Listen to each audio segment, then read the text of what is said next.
आप देख रहे हैं न्यूज़ 9 भारत, रखिए आपको सबसे आगे। नमस्कार, आप देख रहे हैं न्यूज़ 9 भारत। मैं हूं आपके साथ अंजलि। चलिए रुक करते हैं खबरों की ओर। आजमगढ़ के सपा सांसद धर्मेंद्र यादव अंबेडकर जी की प्रतिमा पर किया माल्यार्पण। सपा सांसद धर्मेंद्र यादव ने बाबा साहब भीमराव अंबेडकर को पीडीए का बताया भगवान। कहा, पीडीए परिवार के लिए इससे बड़ा और कोई नहीं है दिन। भाजपा सरकार पर जमकर बोला हमला। कहा कि भाजपा के लोग रोजगार के नाम पर लोगों को किया गया है भ्रमित। सपा सांसद धर्मेंद्र यादव ने कहा कि भारतीय जनता पार्टी वालों के पास कोई नैतिक बल नहीं है। न्यूज़ 9 भारत के लिए अशोक चौहान की खास रिपोर्ट। मैं इस पावन मौके पर मैं समझता हूँ पीडीए के भगवान बाबा साहब भीमराव अंबेडकर जी की आज जयंती है और पीडीए परिवार के लोगों के लिए इससे बड़ा दिन कोई हो नहीं सकता। इसलिए इस मौके पर मैं श्रद्धा सुमन अर्पित करता हूँ बाबा साहब को।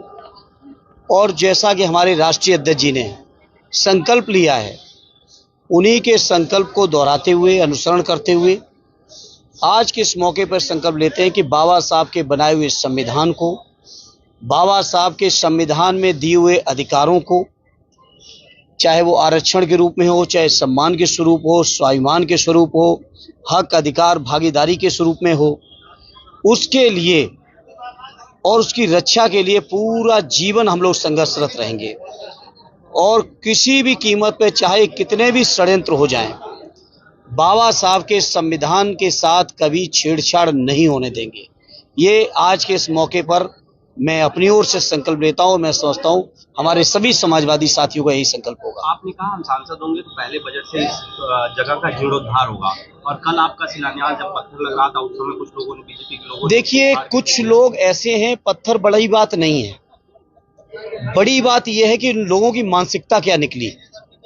जो लोग बाबा साहब का अपमान भरे संसद में किए हों, राज्यसभा में किए हों, जो देश के अपने को दूसरे नंबर का नेता समझते हो प्रधानमंत्री जी के बाद, जो भारतीय जनता पार्टी के और देश की राजनीति के अपने को चाणक्य कहते हो, जब उन्होंने संविधान नहीं माना और भरे सदन में बाबा साहब का अपमान किया, पूरे देश के अंदर इस बात को लेकर आक्रोश रहा और उन्होंने अपने को इतना बड़ा मान लिया कि बजाय बाबा साहब के ऊपर की हुई टिप्पणी के ऊपर कहीं खेद व्यक्त करते, बजाय खेद व्यक्त करने के वो अपनी अकड़ में रहे।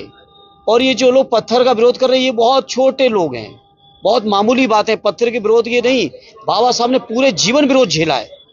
आखिर मानसिकता वही है जिन्होंने बाबा साहब को पढ़ते समय अपमानित किया, जिन्होंने बाबा साहब को हर मौके पर अपमानित किया हो, उसी मानसिकता वाले ही बाबा साहब के पार्क के जीर्णोद्धार का विरोध कर सकते हैं। उनके विरोध करने से हम समाजवादियों के ऊपर असर पड़ने वाला नहीं है, बल्कि हमारा संकल्प और मजबूत हो रहा है। हो सकता है जीर्णोद्धार में कोई कमी छूटी हो, अब मैं चेक करूंगा और भी जो कमी रही होगी उससे भी ज्यादा काम बाबा साहब के सम्मान में इसी पार्क में, इसी शहर में और मैं करके दूंगा। सर, कितने की लागत से ये जीर्णोद्धार होना था? और मैंने प्रस्ताव दिया था, मैंने एस्टीमेट नहीं देखा, वो अधिकारी लोगों का काम था। जहां तक मुझे पता है टेंडर वगैरह लग चुके थे, प्रक्रिया में है चीजें, और मैं देख लूंगा कोई चीज छूटी होगी तो मैं और उसको ध्यान देके और बेहतर कराने का काम करूंगा। बीजेपी नेताओं ने कहा आप लोगों को, आजमगढ़ के लोगों को भ्रमित करने का काम इस पत्थर लगवा के कर रहे हैं, इसके पीछे? अरे जो लोग दिन रात भ्रमित किए हैं, जो रोजगार के नाम पे भ्रमित किए हों, 2 करोड़ रोजगार के नाम पर, जो महंगाई के नाम पे भ्रमित किए हों, जो देश की अर्थव्यवस्था में डॉलर के मुकाबले रुपए की वैल्यू बढ़ाने के नाम पे भ्रमित किए हों, जिन्होंने नौजवानों को पकौड़ा बेचने के नाम पे भ्रमित किया हो, किसानों की आमदनी दूनी करने के नाम पे भ्रमित किया हो, वो लोग हम पे ऊपर किस मुंह से आरोप लगा सकते हैं? ये भारतीय जनता पार्टी वालों को कोई नैतिक बल नहीं रहा। एक एक ईंट आप सामने देख रहे हैं। कलेक्ट्रेट इतनी बढ़िया बनी हुई है, सदैव नेताजी की बनाई हुई है। मेडिकल कॉलेज देखिए, एयरपोर्ट देखिए, आपका जिला अस्पताल देखिए, मंडल की कमिश्नरी देखिए, हर चीज पर सदैव नेताजी, आदरणीय हमारे राष्ट्रीय अध्यक्ष और हमारे आजमगढ़ के सम्मानित नेताओं की देन है। भारतीय जनता पार्टी ने एक ईंट भी नहीं लगाई। पिछले सांसद जो एक्सीडेंटल सांसद हुए थे, उन्होंने कुछ चीजें घोषणाएं जरूर की थी, लेकिन जब जनता ने मुझे मौका दिया तो सबसे पहले मैंने प्रयास किया कि जो उन्होंने बातें कही हैं जनता में, घोषणाएं की है, मैं जरा उसका परीक्षण कर लूं। तो अब पत्रकार साथियों, आप जान के आश्चर्य करोगे, एक भी चीज की स्वीकृति नहीं थी कागजों पर, किसी भी चीज की स्वीकृति नहीं थी, केवल ढपोर संघ की बयानबाजी थी। और यही कारण है कि जब मैंने इस बात को संसद में भी खड़े होकर कहा तो किसी भारतीय जनता पार्टी के पास कोई जवाब नहीं था। इसे मैं कहना चाहता हूं, बाबा साहब के जयंती का ये पावन अवसर है।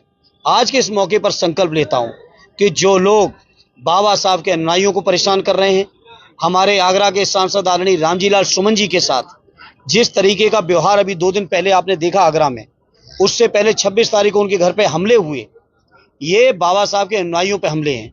और ये जो लोग बाबा साहब के संविधान को खत्म करने की आस से नहीं, आप सब जानते हो पत्रकार साथियों, आरएसएस के लोग कब से इस बाबा साहब के संविधान का विरोध कर रहे हैं, कब से कह रहे हैं कि संविधान की समीक्षा करें। इसलिए मैं आपने नेता आदरणीय अखिलेश यादव जी की ओर से और अपनी पार्टी की ओर से कहना चाहता हूं, समाजवादी पार्टी का एक एक साथी संघर्ष करेगा, बड़ी से बड़ी कुर्बानी देगा, लेकिन किसी भी कीमत पर बाबा साहब के संविधान और संविधान में दिए हुए प्रावधानों के साथ किसी तरह की छेड़छाड़ हम लोग नहीं होने देंगे। अभी के लिए फिलहाल इतना ही काफी। बने रहिए हमारे साथ। छोटी से बड़ी खबर जानने के लिए न्यूज़ 9 भारत पर अब चाहूंगी इजाजत। नमस्कार।